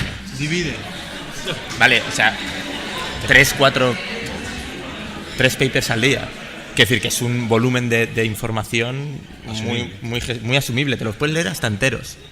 No te hace falta leerte sobre las tres. Algunos de ellos seguro que no. Pero porque no te los Porque puedes van leer desde la ni enteros física ni de a mitad. plasmas hasta la fotoquímica, hasta... Claro, eso es una cosa que bueno, no eso es- exactamente cada UCC, de todas formas, tiene unas competencias bastante diferentes. O sea, lleva UCCs donde se lleva la comunicación institucional desde la misma UCC, competencias de comunicación institucional, otras, bueno, también se hacen proyectos de divulgación y de cultura científica y proyectos en institutos y proyectos en museos de la ciudad y tal, y otras que hacen solamente comunicación de los resultados de la investigación, que son como los tres pilares, ¿no?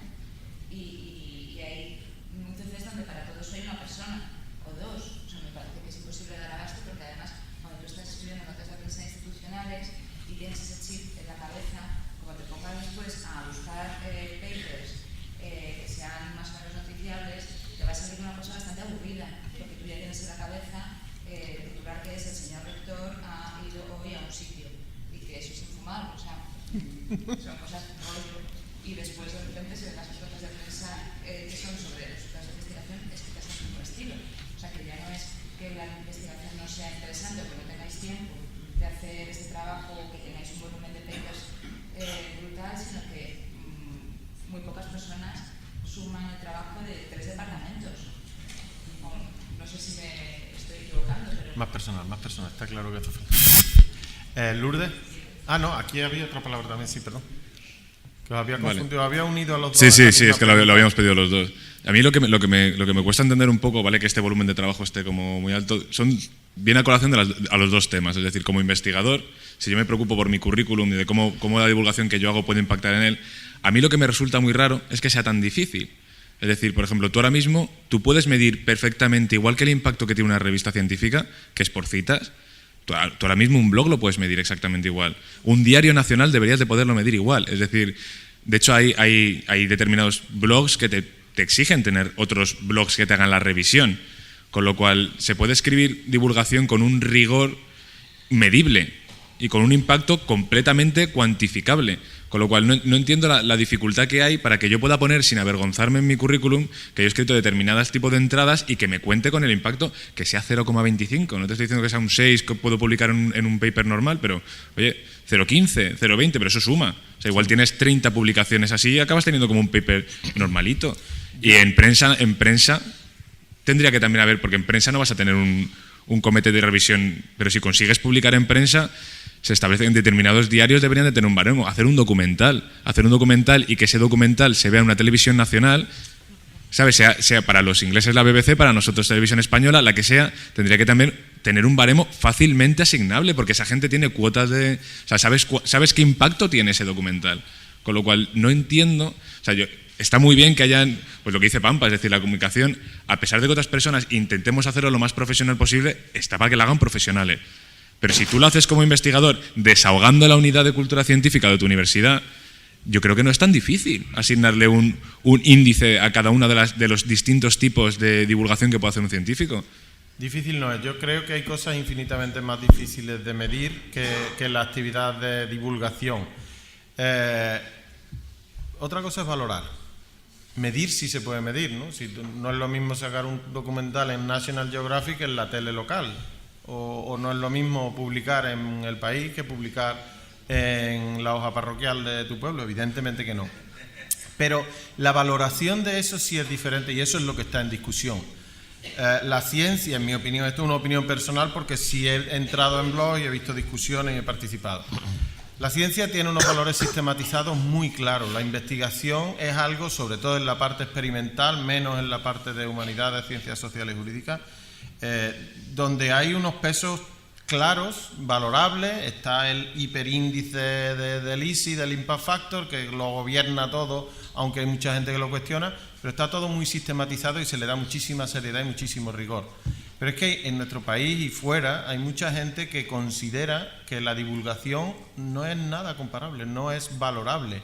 Pero es que pensaban lo mismo de las patentes hace 30 años. No era algo de aquí, era algo de los tecnólogos, de los ingenieros, de las empresas, pero no era una tarea universitaria.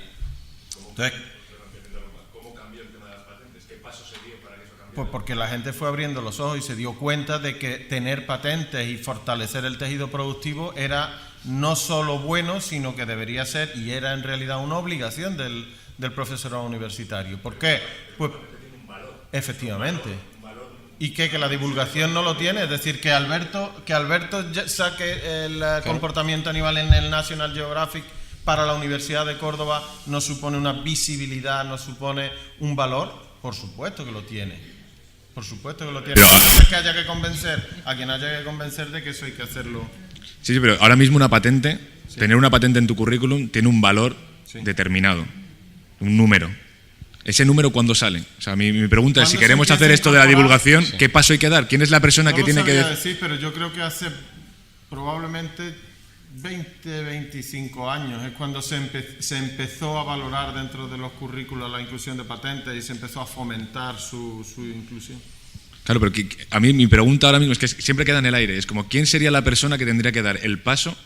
El ministerio. El ministerio directamente. El ministerio, incluirlo dentro de los currículum como un apartado más. Claro, forma parte de la transferencia, pues sistematizarlo dentro de la transferencia. Le damos la palabra al siguiente, Lourdes. Pasaron muchos meses y me convencieron mis colegas agrónomos y veterinarios para que yo eso lo trasladara a los medios. Y a Elena en concreto, pues tengo que agradecerle que me diera la oportunidad de que mi investigación tuviera pues una cabida en la página de la UCO durante unos meses. Y a raíz de ahí, pues obviamente tuvimos difusión en prensa y en televisión, pero bueno, eso a nosotros nos puso contentos, pero vamos, hasta cierta medida, ¿no?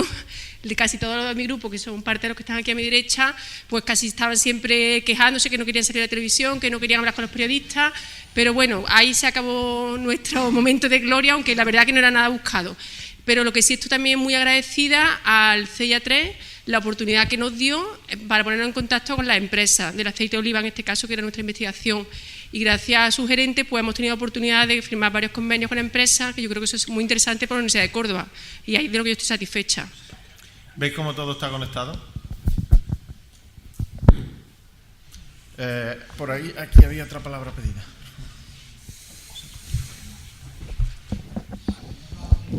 Ya nos quedan pocos minutos, veo que ahora es cuando esto se está animando. Podría haber puesto a hablar al principio, cortamos 5 minutos antes, ¿no? Quedan 2 palabras, me parece.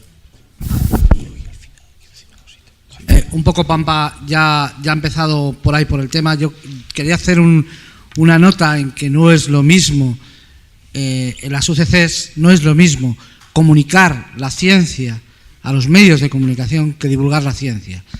Yo he podido estar en los comienzos de lo que queríamos que fueran las UCCs, en aquellas primeras reuniones, y no es lo que pensábamos. Las UCCs eran para divulgar la ciencia. ¿Qué es lo que pasa? Como no tenemos personal, como no tenemos nada, FECIT apostó por apoyar esas primeras UCCs y esos primeros personales, a esas primeras personas para rellenar esas UCCs. ¿Y qué es lo que pasa? Que como no había más, era un periodista el que llegaba y era el que hacía la comunicación de la universidad y era el que hacía la divulgación. No es lo mismo, no tiene por qué ser el mismo perfil de la persona que sepa comunicar la ciencia a los medios de comunicación a divulgar la ciencia a la sociedad. Es verdad que estamos como estamos en los niveles que estamos de personal, pero cuidado, sobre todo lo digo para los investigadores que estáis en la sala, que ahora sois jóvenes y algún día estaréis en el puesto del vicerrector ahí sentados. Estamos pasando una mala época, tendremos que seguir adelante como seguimos, pero no es lo mismo. El perfil no tiene por qué ser el mismo. Una persona puede ser un buen periodista para llegar a los medios y ser un mal divulgador, no saber bajar el nivel para llegar a la sociedad y para contar la ciencia. Una nota importante, y lo digo por las unidades de UCC. Es verdad que si solo sois uno, tendréis que tirar como podáis tirar. Pero no es lo mismo. Cuidado, sobre todo para el futuro. Cuando salgamos de este bache que saldremos, habrá que tener eso como importante, porque es muy importante para las universidades y los centros de investigación estar en los medios de comunicación como noticia, pero además es la obligación de contarle a la sociedad lo que estamos haciendo. Yo creo que es diferente. Gracias por la aclaración. Nos quedan 3 minutos, 2 palabras más. Sí, perdón. No, es que no podía estar más de acuerdo con... Rogelio,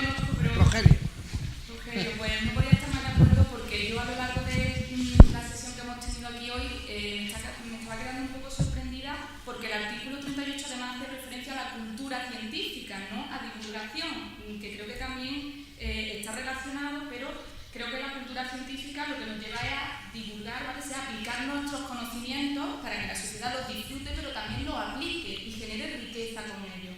Tal vez lo que la cultura científica y este artículo nos está abriendo es también las puertas para que la universidad se abra también a la sociedad, a la empresa privada, lo que se ha comentado, y a encontrar en esos campos la riqueza, el apoyo económico que ahora mismo la administración no nos puede dar. Y sobre todo yo creo que somos, a lo mejor yo lo tengo más claro por la posición en la que estoy, doctora desde hace 4 años, y yo no tengo sitio en la universidad. Como docente no hay posibilidades ahora mismo y el panorama es bastante aciago.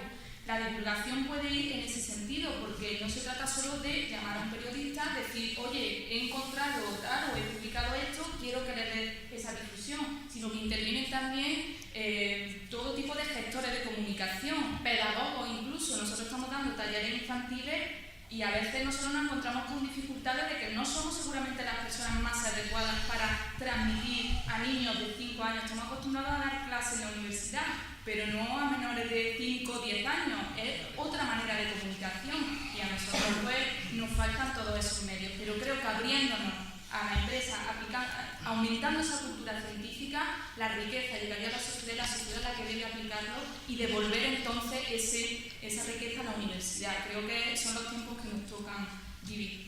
Muchas gracias, Ana. Las dos últimas palabras, muy breves, por favor.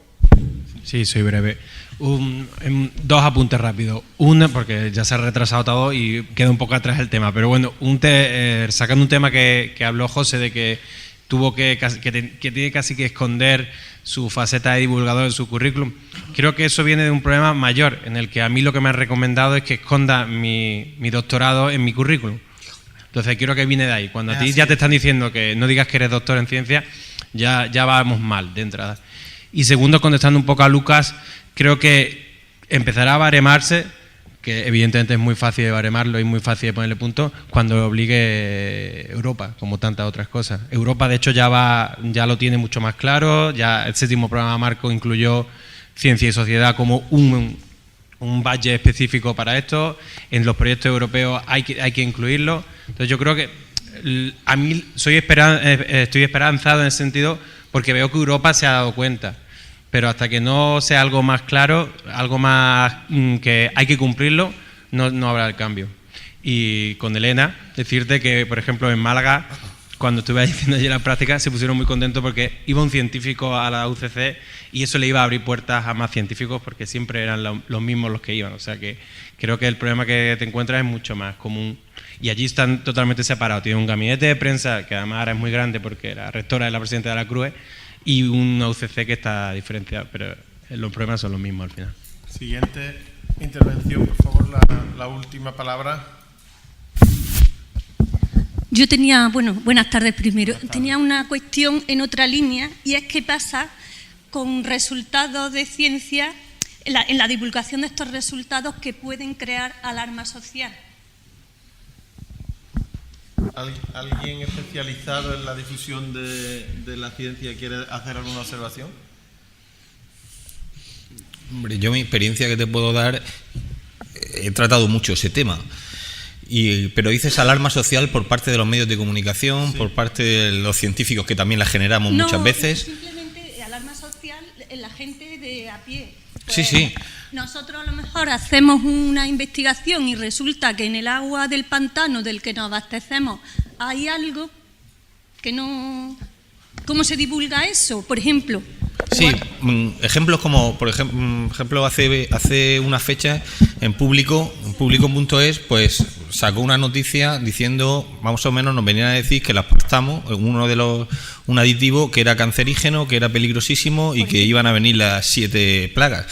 Hombre, es imposible evitar que eso lo digan. Es decir, tú no puedes hacerlo. Ahora tienes que contrarrestarlo poniendo, por ejemplo, el mismo día un artículo donde a la señorita que lo escribió explicarle que había tenido la mala suerte de no hacer la revisión pertinente en ese momento, de que la Autoridad Europea de Seguridad Alimentaria ese mismo día había sacado un informe diciendo absolutamente todo lo contrario. ¿Qué ocurre? Que a veces lo que es impactante sí que llega a la gente, porque tiene eco por parte de algunos medios de comunicación, como ese, que no todos, afortunadamente, y sin embargo lo que estemos diciendo aquí esta tarde, pues desgraciadamente no puede tener el eco que a veces determinadas campañas tienen. Contrarrestarlo en la medida de nuestras posibilidades y ya está. Yo creo que el público tiene una forma de entender las cosas y la comunidad científica tiene otra. La comunidad científica nos encanta llevarnos la contraria, contradecirnos hasta que se destila la última verdad científica, que nunca es verdad porque al día siguiente sale otra teoría y sale otro. Entonces, una cosa es que nosotros debatamos con fervor y ardientemente en las revistas científicas sobre si el bisfenol A hay que quitarlo o no. Trabajamos mucho en mi grupo con bisfenol A. Bisfenol A, por ejemplo, hay que quitarlo o no de las latas de conserva, porque yo conozco a Nicolás Olea, que es quizá el mejor experto que hay en disruptores endocrinos en España. Él defiende ardientemente eso, y seguro que lleva razón y sus trabajos son... Pero la comunidad científica sigue cuestionando lo mismo que se cuestiona si los móviles producen o no producen cáncer. Y esa noticia es fabulosa para venderla en los periódicos, pero hay que tener muchísimo cuidado, porque lo que decimos luego hay que mantenerlo, hay que sostenerlo en la comunidad científica. Las personas a las que les comunicamos las cosas se lo van a creer o no, porque están generalmente bien informados. Pero la comunidad científica es extraordinariamente crítica. Cuando una cosa tiene esa repercusión en el ámbito alimentario, los biberones de los bebés, etcétera, luego se nos exige mantenerlo. Si no, pues como suelen decir los americanos, the hopes and the hypes of las células madre, por ejemplo. No puedes decirle a alguien que dentro de 5 años le vas a curar la diabetes con células madre y luego no demostrarlo, porque la gente luego pide que rindas cuentas. Entonces esa es la prudencia que los científicos debemos ejercer, en mi opinión, acerca de nuestros descubrimientos y su comunicación a la sociedad. De hecho, hay algunos anuncios de biberones para bebés que ya dicen sin BPA. Sin BPA, sin bisfenol A. Y Elena, te voy a pasar un trabajo que nos acaban de aceptar acerca del BPA en latas de bebida refrescante. ¿Vale? Gracias. Pues, muchas gracias a todos los... una observación, sí. ¿Puedo decir una cosa al final? Sí, en relación precisamente con el tema de la alarma social, nosotros en el ámbito de la arqueología, desde luego, lo hemos vivido muy de primera mano, ¿no? Antes decía Elena que el profesor Vaquerizo, pues, que hasta el año 97-98 no atendía a la prensa, tal. Eso también tiene su explicación. La arqueología que se ha desarrollado en el ámbito de las ciudades históricas, y aquí lo sabe también muy bien mi compañero Alberto, a veces ha creado alarma social. Y nosotros muchas veces teníamos reticencia a hablar con la prensa porque luego los titulares que aparecían en la prensa eran no solamente contrarios a los restos arqueológicos, sino hasta poniendo a los arqueólogos casi de delincuentes, ¿no? Entonces se ha creado una alarma social que si los pisos se encarecían muchísimo por las excavaciones arqueológicas, los restos van a parar el desarrollo de la ciudad, todo este tipo. Entonces, claro, cuando uno se mueve en este ámbito y cada 2 por 3 recibe ataques de periodistas, los menos eran los que valoraban positivamente la aparición de restos, que creo que debería valorarse bien, ¿no? No todas las ciudades gozan de la historia que ha tenido Córdoba, como ha comentado antes nuestra compañera Ana, ¿no? Y cuando muy pocos hacían ver que era algo positivo y recibíamos cada 2 por 3 informes, incluso en el diario, la prensa local, de 8, 10, 12 páginas, en la que casi lo mejor que se nos podía decir era que éramos Judas y Satanás, pues evidentemente eso hace que el divorcio con la prensa y los medios de comunicación a veces se explique. Y a veces se creaba verdadera alarma social. Afortunadamente ahora ya lo que hay es un idilio entre la prensa y la ciencia que verdaderamente es fabuloso. Esperemos no se pregunte. Pero que va por ahí también. ¿No hay idilio? Sí hay idilio. Pues yo quiero cerrar dándole primero la palabra a José Manuel, que nos quiere decir algo. Solo quería decir una cosa rápida al final. Hemos hablado de periodistas, de investigadores, de la universidad, de la empresa privada, del público, y me gustaría contarles un caso en un minuto. Y además así contesto una pregunta que ha hecho en Twitter Javier González Panadero. Miren, hace unos años en Suiza hubo un problema. El problema fue que determinados grupos ecologistas se oponían totalmente a la biotecnología y lograron una campaña tan fuerte de llevar a Suiza, al gobierno, a hacer un referéndum, que no es fácil hacerlo, para ver si se quitaba o no la biotecnología.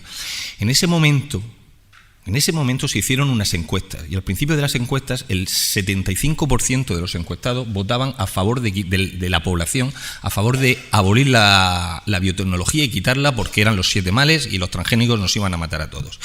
¿Qué ocurrió?